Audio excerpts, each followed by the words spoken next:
میں پہلے بھی کہہ چکا ہوں اور اب بھی میں آپ کو پیغام دے رہا ہوں کہ مجھے آپ جو پیغام دیتے ہیں نا کہ میں اس طرح کی ان حقوق کے اوپر بات نہ کروں، اہل بیت کے حوالے سے بات نہ کروں، تو میں نہیں رکوں گا۔ آخری حل آپ کے پاس یہی کہ قتل کر دو۔ انسانی حقوق پہ بات ہوتی ہے کہ انسانوں کے حقوق کیا ہے، مسلم معاشرہ اور وہاں پہ انسانوں کے حقوق نہ ہو، مذہب کے نام پہ لوگوں کو قتل کیا جائے۔ بسم اللہ الرحمن الرحیم، السلام علیکم ورحمۃ اللہ وبرکاتہ۔ امید کرتا ہوں آپ لوگ خیریت سے ہوں گے۔ اللہ عز و جل آپ سب کو اپنے حفظ و امان میں رکھے۔ پاکستان میں ایک طویل عرصے تک دہشت گردی، تکفیریت اور خارجیت کے واقعات ہوتے رہے، بے گناہوں کو قتل کیا جاتا رہا، قومیت، رنگ، نسل اور مذہب کی بنیاد کے اوپر، فرقہ وارانہ بنیادوں کے اوپر قتل عام ہوا، لوگوں کو مارا گیا۔ اس سے آپ سب واقف ہیں اور مجھے اچھی طرح سے یاد ہے، اور ہر وہ شخص جو ہماری عمر کے ہوں، 19s 18s کے اندر ان کی پیدائش ہوئی ہو، سن 2000 سے پہلے کی ان کی پیدائش ہو، 1990 کی، تو جب ہم نے آنکھ کھولی تو ہمیں نظر آیا کہ یہاں پاکستان کے اندر ہر دکان کے اوپر جہاد کے چندہ باکس رکھے ہوئے ہوتے تھے، حرکت الفلاح، میں نام نہیں لینا چاہتا ہوں، ترانے لگتے تھے، میرا شیخ اسامہ، میرا پیر اسامہ،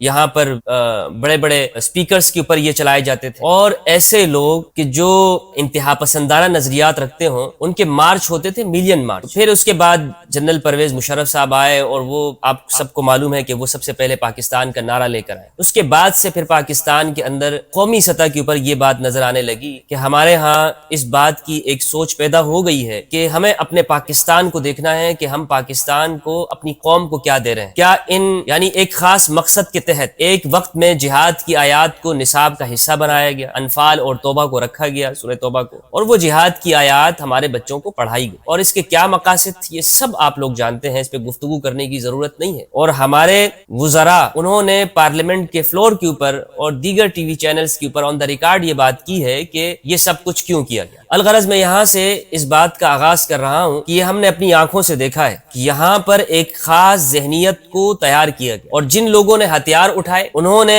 ان کے زیادہ مذہبی طور پر ان کو طاقتور کیا گیا، حالانکہ پاکستانی آبادی کے اندر وہ لوگ اقلیت نہیں یا کم تعداد میں تھے۔ میجورٹی پاکستان کی آبادی، اسے آپ صوفی فکر والے کہہ لیں، بریلوی حضرات کہہ لیں، وہ اس فکر کے تھے، لیکن چونکہ وہ اس افغانستانی جنگ کے اندر، اس جہاد میں وہ حصہ انہوں نے نہیں لیا۔ اس وقت مولانا شاہ احمد نورانی صدیقی رحمہ اللہ تھے، انہوں نے وہ اکابرین میں سے تھے، انہوں نے اس جنگ میں حصہ نہیں لیا۔ تو ہم نے یہ دیکھا جب ہم اپنے اساتذہ سے پوچھتے تھے کہ دیوبندیوں کے مدارس تو بڑے بڑے ہیں لیکن بریلویوں کے مدارس کیوں ہیں، کیوں چھوٹے ہیں، کیوں اس میں اتنی تعداد نہیں ہوتی، ان کا جواب یہ ہوتا تھا کہ ان کے مدارس کی تعداد میں اضافے کی وجہ وہ کیا ہے، وہ اسی تسلسل کو بیان کرتے تھے کہ اس جنگ میں حصہ نہ لینے کی وجہ سے ہمیں حکومت کی طرف سے نہیں ملے اور ان کو ملتے رہے۔ تو ایک بات تو یہ ہے۔ دوسری بات یہ ہے کہ یہاں پر اہل سنت مدارس اور مساجد کے اوپر قبضہ کیا گیا۔ جب ان لوگوں کو مسلح کیا گیا کہ جو جہاد میں حصہ لینے والے تھے، تو پھر اہل سنت کی مسجدوں کے اوپر ان طبقات نے قبضہ کیا، اور کراچی کے اندر ایسی سینکڑوں مساجد ہیں جو شہر کے بیچوں بیچ موجود ہیں، وہ بریلوی مسلک کے لوگوں کی تھی، لیکن اسے دوسرے لوگوں نے اس کے اوپر قبضہ کیا، اور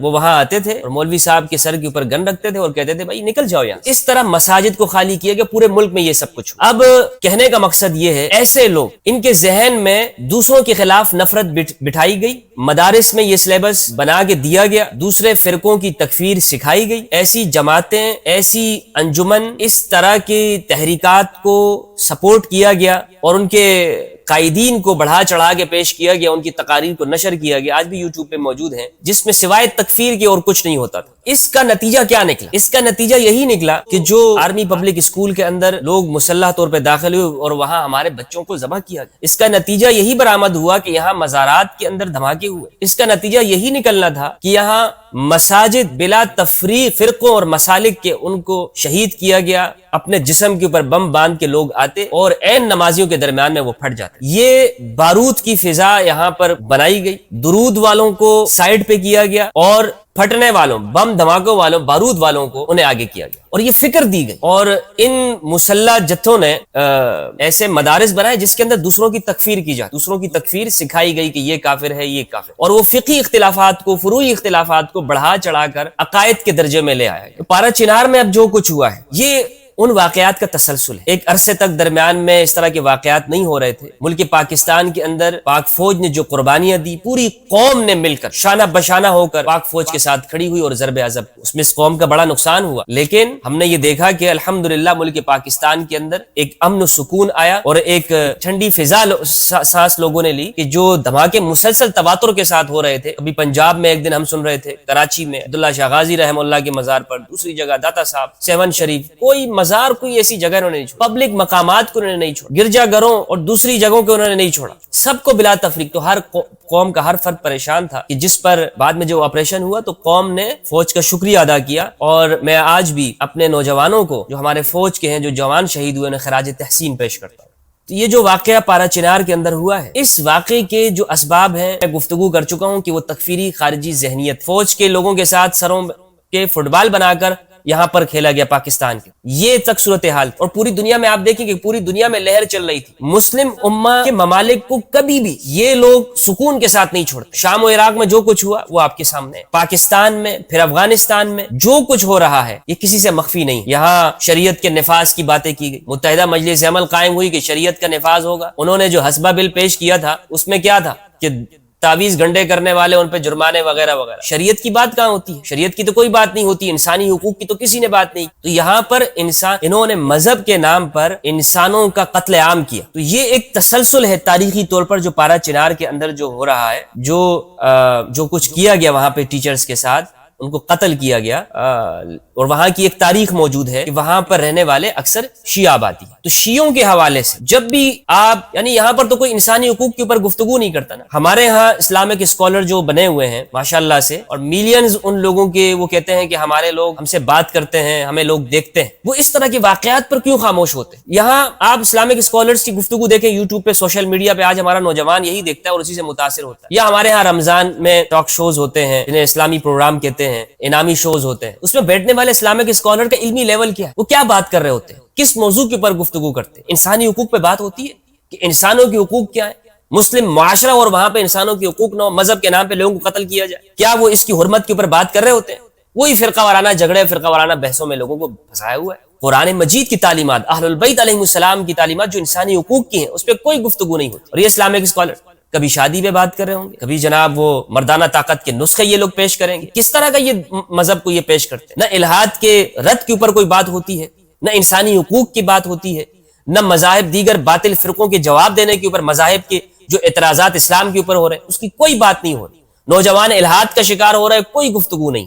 دین بیزار طبقوں کی طرف لوگ مائل ہو رہے ہیں، کوئی اس کے اوپر گفتگو نہیں۔ موضوع کیا ہے جناب؟ کیا کافر ہے، اس کے پیچھے نماز نہیں ہوتی، اہل حدیث والے یوں ہے، آمین بالجہر نہیں کہنا چاہیے، اونچی آواز میں بسم اللہ نہ پڑھے، ہاتھ کو نہا باندھے، ناف پہ باندھے یا ہاتھ چھوڑ کے نماز پڑھے۔ خدا کے بندو، یہ کوئی مسائل ہیں؟ یہ کوئی گفتگو کرنے کی بات ہے کہ جن پر آپ نے قوم کو لگایا ہوا ہے اسلام کی تعلیمات جو انسانی حقوق سب سے پہلے ہیں؟ یہ میں آپ کو بتا دوں، قرآن مجید کو شروع سے آخر تک پڑھ لیں، قرآن مجید کے اندر جتنا انسانی حقوق پہ زور دیا گیا دوسرا کوئی موضوع نہیں ہے۔ انسانی حقوق، کوئی عبادت قبول نہیں ہے کہ اگر انسان دوسروں کے حقوق ادا نہیں کر۔ اور مسلم معاشروں کی یہی خرابی ہے، وہاں سب کچھ آپ کو مل جائے گا، نمازی، روزے دار، سب، انسانی حقوق کی وہاں پہ کمی۔ کیا وجہ؟ اس کی وجہ بنیادی طور پر یہی ہے کہ مسلم معاشروں کے جو اسلامک اسکالرز ہیں وہ دین کو بیان نہیں کرتے ہیں، وہ اپنے اپنے فرقوں کی تعلیمات، ہر فرقہ اس کی کوشش یہی ہے کہ وہ ہماری مسجد سے، مدرسے سے، ہمارے دینی سینٹر سے، تبلیغی اور دعوتی مراکز سے، وہ صرف اور صرف فرقے کی بات۔ آپ دعوت اسلامی میں چلے جائیں، وہاں پر آپ بریلویت سے ہٹ کے بات کریں، کوئی قبول نہیں۔ دیگر آپ جتنے بھی سیکٹ، تبلیغی جماعت میں جو گفتگو ہوتی ہے، جب اس میں کوئی چلا جاتا ہے واپس آتا ہے تو وہ کہتا ہے،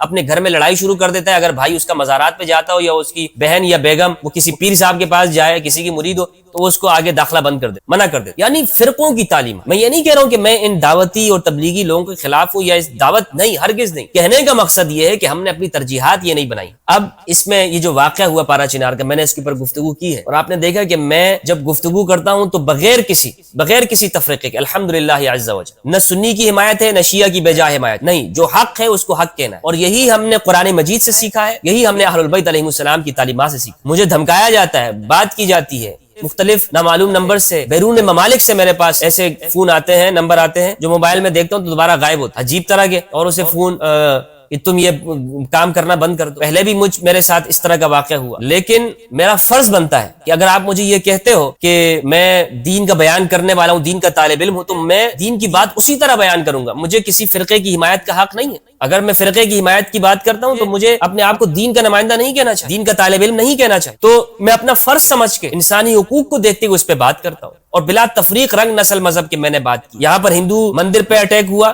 الحمدللہ سب سے پہلے میں نے اس کے پر آواز اٹھائی۔ مزارات کے اوپر ہوا، ہم آواز اٹھاتے۔ انسانی حقوق جو کہ دین کا اہم شعبہ ہے، دین کا اہم بنیاد ہے، تو کیا دھمکایا جاتا ہے؟ تم اس کی اور بات نہ کرو، تم اس پہ کیوں کرتے ہو، تم فلاں کے حقوق کے اوپر کیوں بات نہیں کرتے، فلاں فرقے کے بندے کی بات کیوں نہیں کرتے ہو؟ اور مجھے اگر تم نے مارنا ہے، شہید کرنا ہے، تو اس سے میں نہیں ڈرنے والا. شہادت یا موت ایک دن جو لکھی ہوئی ہے وہ آ کر رہنی ہے. ان باتوں کے اوپر اگر آپ مجھے قتل کی دھمکیاں دیتے ہو کہ میں انسانی حقوق کے اوپر جو میں نے بات کرنا کا آغاز کیا ہے یا دین کے حقائق بیان کرتا ہوں وہ نہ کروں، تو میں تمہاری دھمکیوں سے روکنے والا نہیں. میں پہلے بھی کہہ چکا ہوں اور اب بھی میں آپ کو پیغام دے رہا ہوں کہ مجھے آپ جو پیغام دیتے ہیں نا کہ میں اس طرح کی ان حقوق کے اوپر بات نہ کروں، اہل بیت کے حوالے سے بات نہ کروں، تو میں نہیں رکوں گا. آخری حل آپ کے پاس ہی کہ قتل کر دو. آپ نے لاکھوں لوگوں کو قتل کیا ہے، شام و عراق میں مارا ہے، یہاں پاکستان میں لوگوں کو شہید کیا ہے، فوج کے لوگوں کو مارا ہے، دوسرے لوگ عام انسانوں کو شہید کیا ہے، صوفیوں کو کیا ہے، شیعوں کو کیا ہے، مجھے بھی کر دو. ایک شہید کا اضافہ ہو جائے گا. تو اس پہ میں نے دیکھا یوٹیوب کے اوپر، میں شکریہ ادا کرتا ہوں علامہ جواد نقوی صاحب حفظہ اللہ کا کہ انہوں نے اس کے اوپر، میں نے یوٹیوب پہ سرچ کیا تو ان کی ویڈیو مجھے ملی اور باقی چند صحافیوں کی ویڈیوز ملی، اور جو